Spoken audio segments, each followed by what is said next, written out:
Welcome into Colts Talk by Chat Sports. NFL league meetings going on this week. We're going to hear from everybody involved with the Indianapolis Colts, the head coach, the GM, but we heard from Carlie Irsay-Gordon, the CEO, owner, co-owner, a lot of titles there, but the head lady with the Indianapolis Colts had a lot to say about the future, about the quarterbacks, about the team itself going into 2026. We're going to get into all her quotes, what it means, breaking it down a little bit. And of course, we always want to hear from you here on Colts Talk. But first, we have a challenge to complete, a mark to hit, a good thing to do on today's show. Help us get to 2,000 subscribers. That's right, we're almost at 2K. We just need 115 more subs. We've gotten 115 subs on videos before. I believe we can do it again today, trying to hit our mark of 2K. That means more Colts content, more Colts videos. If you haven't yet,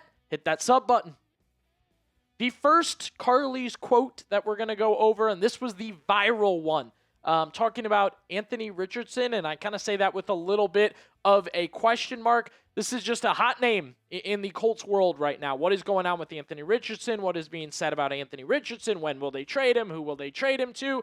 Well, this was the quote that went viral talking about Anthony Richardson, and we'll get to it in just a second. But the reaction in general was the feeling that Carlie Irsay-Gordon was possibly throwing shade or talking about Richardson and Steichen and what went wrong for him with the Colts. This was one of those quotes that was probably okay, but Colts Nation definitely is discussing it and kind of taking it farther, so I wanted to make sure we talked about it on today's show. The quote from Carlie Irsay-Gordon, and again, this was talking about quarterback, coach, this, that, and the other with that situation. That chemistry that a quarterback needs to have with their head coach. I don't want to name any names, but there are situations where your head coach doesn't believe in your quarterback. I mean, you're kind of screwed. I think Shane and Daniel really align. Talking about Shane Steichen and Daniel Jones. The immediate reaction, right, is throwing shade at Anthony Richardson. She's talking about Anthony Richardson. Steichen and Anthony Richardson don't align. And the exact wording, right, was your coach doesn't believe in your quarterback. Well, we're not talking about Phillip Rivers. We're not talking about Daniel Jones.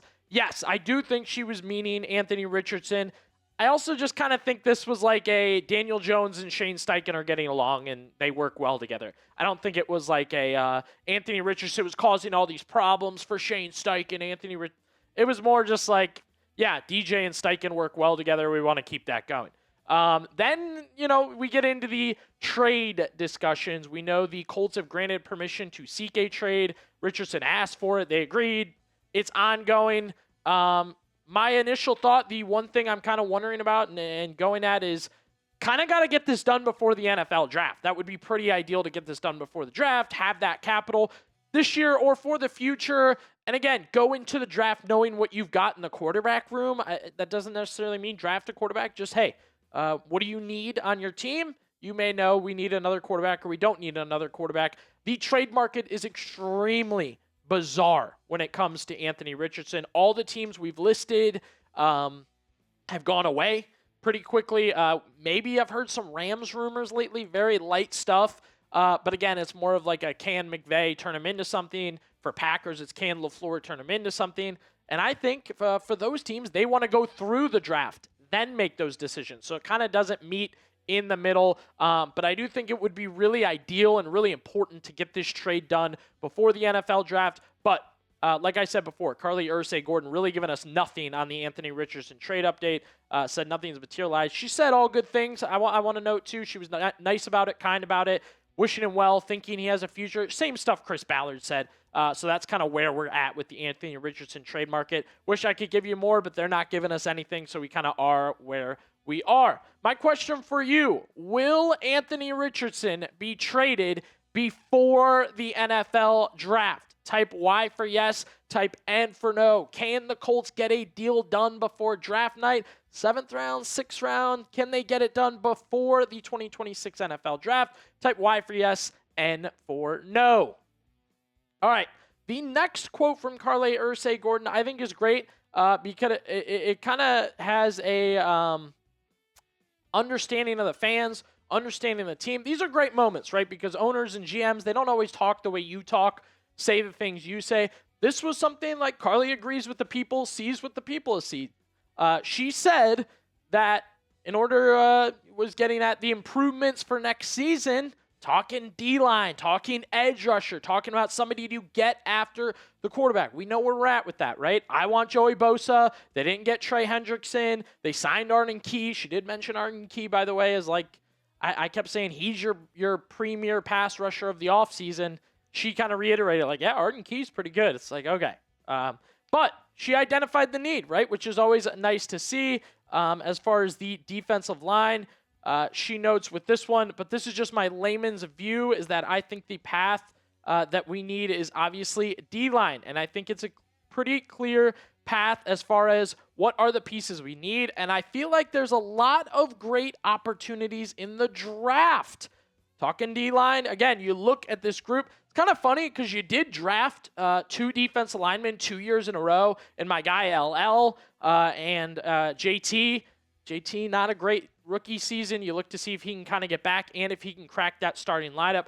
Arden Key, like I said, gets involved in the mix here. I mean, honestly, they're pretty set with those 4 and then hoping you can get more from JT, and yet we all still think it's a need, right? You want one more guy to really put him over the top. You want a gruesome twosome. You want a 1-2 duo. Arden Key's not like a staple guy on the defensive line. I think my guy LL does pretty well, but still looking for that other guy. It's interesting. She sees it as a need the same way we all see it as a need.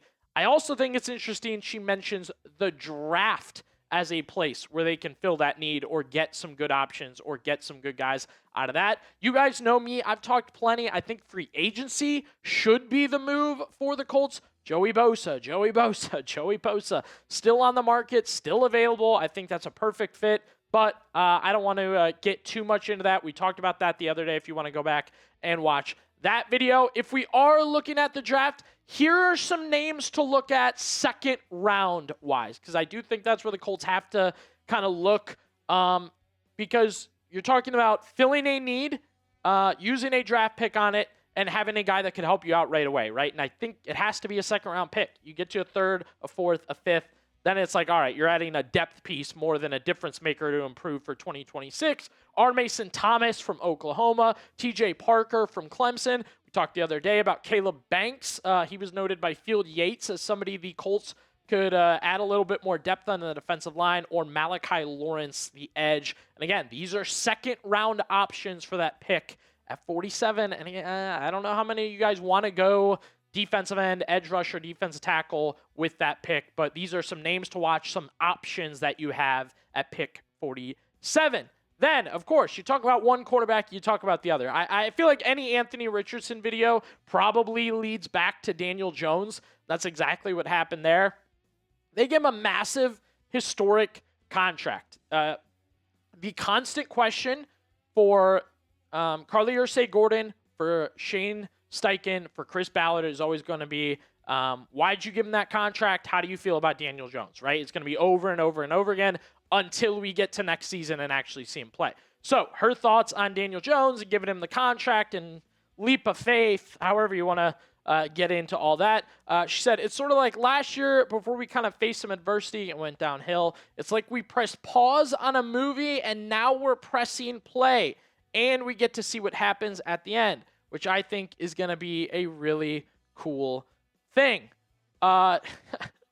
It's kind of wild to think the final 4 games of the season, post Daniel Jones, were just pause. Kind of stinks to think about, but hey, that's how she wants to see it. I don't think it's as simple as you paused on good Daniel Jones, now you can press play again. This is a guy coming off a torn Achilles and a broken fibula, and a guy who also got paid, by the way. Now, I like Daniel Jones. I don't automatically assume he's going to get worse now that he's gotten paid. However, it is notable to consider he has been paid, right? He got his money, his guaranteed money, as you guys can see there, and I think that really, really matters. Let's try and recapture the magic. That's been the hope of Colts fans, the thought of Colts fans, and I do agree. You got a glimpse of really good Daniel Jones, and it got him a contract. I feel like the Giants had the exact same thing. They got a glimpse of really good Daniel Jones, got him a contract. So We will see if Daniel Jones turns into, you see those 2 New York Giants years? Yeah, after a good season, 2 struggle years. Now, after a good season, what are you going to get from Daniel Jones? Which leads me to ask you guys, what is your confidence level in the freshly paid franchise quarterback of the Indianapolis Colts? Let me know by scaling it 1 to 10 in the comment section down below. All right.